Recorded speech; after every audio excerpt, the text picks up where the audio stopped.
I'm Ian Hard, assistant pastor and church planner at One Ancient Hope Presbyterian Church. And when I was downtown in Iowa City today, I saw the ATM machines and wondered what it would be like if, instead of being connected to my own bank account, the ATM just was there to replenish the money that I needed. Say I spent my last $5 bill buying a friend coffee at Kapana and went back to the ATM machine and knew I could get that money back without dinging my own bank account. How would that affect the way I spend money? Well, I figured I'd spend it a lot more freely. I'd just spend and spend, knowing that I would get back what I invested, what I gave to other people. And the reality is, ATM machines don't work that way. Their banking system doesn't work that way.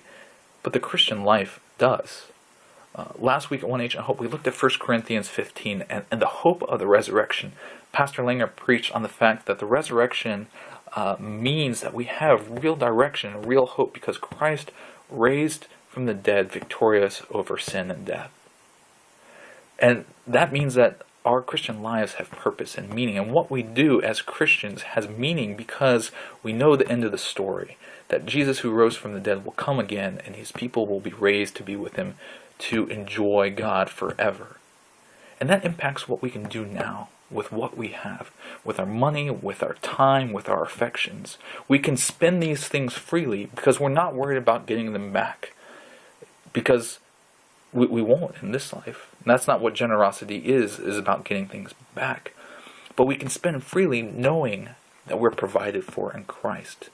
That the provision we have as heirs of the King is guaranteed in Christ who rose from the dead.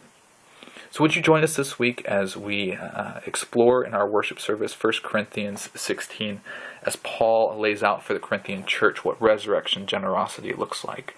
We meet at the Robert A. Lee Rec Center in downtown Iowa City. Our worship starts at 10:30 a.m., but please come at 10:15 and join us for coffee and fellowship. I hope to see you there.